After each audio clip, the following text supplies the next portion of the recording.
The Gemara says, when a baby is born, niftach, what's open closes and what's closed opens.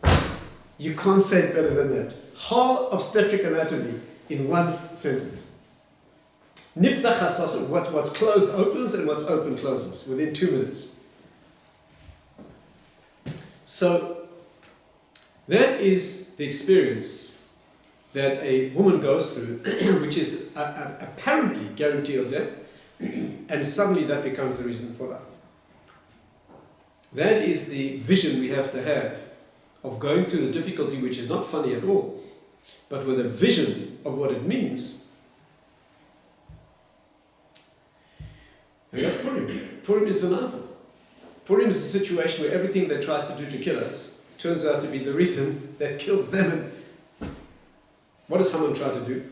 He tries to kill the Jewish people, and in the end, every single move he makes gets him killed and gives us the greatest resurgence of Torah that happened in history. The Medrash says that he made a gallows and he climbed up and put his neck in to make sure it would fit Mordechai. And the Malach Gabriel came down and said, "Suits you." Now, we're not humorous for the Jews going through it. But when you understand what's going on, that's why we say, Yoshev HaShamayim Yitzchak.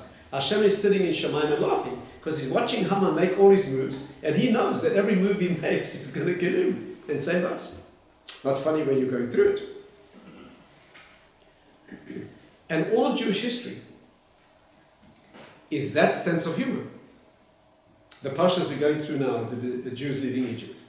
What's the story? Here's Pharaoh, Paro. He's sitting on his throne. He's making a decree to kill all the boys. The Medrash says he ordered them to kill the Egyptian boys as well, because his astrologers could not tell him if the Redeemer would be Jewish or Egyptian. Right? The reason here, of course, is that the astrologers could see, they couldn't tell. The reason is that Moshe was Egyptian and Jewish. He was Jewish, of course, but he also had a mother called Bisha, and the Gemara says that anybody who raises a child is considered the mother, the parent. So she had a din of being his mother, and so the astrologers couldn't tell. So to be sure, Pharaoh has an order to kill all the boys. And while they're killing all the boys to make sure, on his knee, he's raising the child that he's trying to kill. He himself. That's very funny. So the Torah is really a long extended comedy.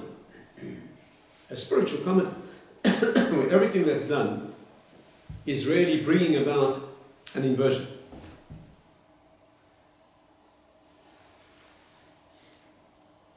You know that the first Jewish child ever born was Yitzchak. First, and his name means laughter. A very strange name for a child. Why is he called laughter? Because he's born in a total impossibility. His father's too old, his mother's too old. The Gemara says she had no womb at all. There's no way she can have a child. So when Hashem tells them they'll have a child, of course they laugh. They're laughing because laughter is the response to an impossibility. And when the child's born, he's called laughter. Yitzchak, the last laugh. Not laughing now. But Yitzchak means the last laugh. And this child is born when it's impossible. And when he's old enough to get married, Hashem says to his father, now kill him. It's a very funny story. So here's this child, born when it's impossible, and when it's time for him to start his own family, Hashem says kill him. So what happens? Avram takes him, and he takes a knife, and he's about to kill him. And the Torah says he did not kill him. But the Zohar says he was killed. The Zohar says the ashes of Yitzchak remain on the Mizbeach. Well, 1 second, did he die or not? Both. Is that possible? No, but it happened. Yitzchak is the one who goes through, according to Kabbalah, what he went through is called Chias HaMesim. He went through a death that is alive. In fact, the Tikkunei Zohar says that Yitzchak spells Ketz Chai. Yitzchak is Ketz Chai. That means the next world in this world. And the really funny part is that because his father puts him through that death experience, he becomes an immortal human being. He becomes a person who walks through the world with his feet in this world and his head in another world entirely. And because he's been through that death experience, he founds a people who still here 4,000 years later, even though they spent 4,000 years trying to kill us, and we're the only ones who are still here. Now, Jewish history is not laughing matter while it's happening, but it's definitely Yitzchak. It's definitely the last laugh. And so, that is the vision we have as Jews. By the way, this accounts for Jewish humor. We have an amazing sense of humor. Do Jews have a sense of humor in Switzerland? Huh? They do? They're just a little too dignified, right? But Jewish people have a tremendous sense of humor. We've needed it to survive through history. And so that is the secret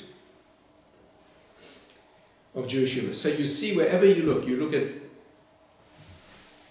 Purim, and Purim is all the story of the Mask, to show that it's not what it seems, it's exactly the opposite. And that's why Purim is the Gemara says that Purim will be the last festival when the Mashiach comes and gradually Torah becomes less and less and mitzvahs become less and less as all the tikkunim take place. The final thing that will survive will be Megillah and Purim.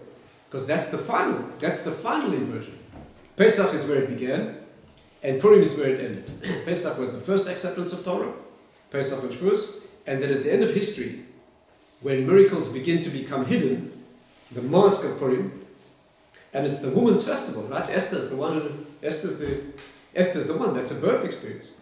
And by the way, it's always been women who bring the birth about. And every difficulty in Jewish history, in Egypt, the men collapsed, it was the women who kept us going. At Hanukkah, it was Yehudis, a woman. At Purim, it was Esther. It's always the woman who can go through that difficult stage of inversion where death seems guaranteed, and that produces a life.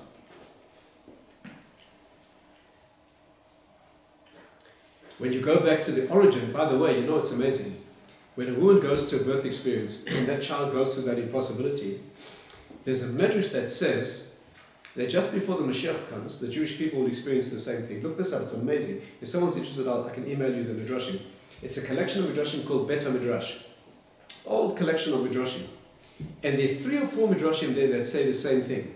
And those midrashim say, that just before the Mashiach arrives, the Arabs will have a building on the Temple Mount. This is written hundreds of years before Islam became a religion. They will have a building on the Temple Mount, and just before, and one medrash says Melech HaArvim, one medrash says Bnei Yishmael. There's no question who we're talking about. Just before the Mashiach arrives, the leaders of the Jews will go to the leaders of the Arabs and say to them, remove your building, we want to build a Beit HaMikdash. And the Arabs will say, no, it's our holy site. Does it sound familiar? Then the Arabs turn to the Jews and they say to them, let's not make a battle, let's make a spiritual test. You Jews build a mizbech, you make an altar, we will make one, we'll put a korban, a sacrifice on like the days of old, and let's see if fire comes min hashamayim for which of our offerings. But we make a deal with you. If Hashem accepts ours, you follow our religion. If He accepts yours, we follow the Torah. And the Jews agree. And the Medrash says the Arabs build a mizbech. It doesn't say where. It sounds like the Harabais. It doesn't say where. Like that happened with Eliyahu on the Carmel. The Jewish people build a mizbech, they put a sacrifice on, and fire comes min hashamayim to accept the Arabs' offering. Well, the test of emunah, when a woman's giving birth, it doesn't look like she's having a picnic. It looks like exactly the opposite. The Arabs turn to the Jews and they say, we had a deal. The Jews say never. Shema Yisrael Hashem Elokeinu Hashem Echad. There's a battle. Those who survive flee to the desert. And after 30 days of hiding in the desert, the Mashiach arrives. Beautiful medrash. It says he goes to Hebron, he wakes up there. Obviously, he takes him out of the Machpelah. A long, extended medrash. I once asked Rav Simcha Wasserman, my great teacher, I said, will it really be like that? He said, it'll be exactly like that. We know that a birth looks like the opposite, and it's only when you have one faculty only, namely emunah. Emunah means to be ne'eman, that means to go through it, no matter how difficult it looks. That's what pulls you through, that's all you have. During the birth of a child, or during the post or pre-messianic battles, right, where it looks completely guaranteed as if we are hopeless. And everyone else is right. Can you imagine what Purim looked like? Where a decree to wipe out all the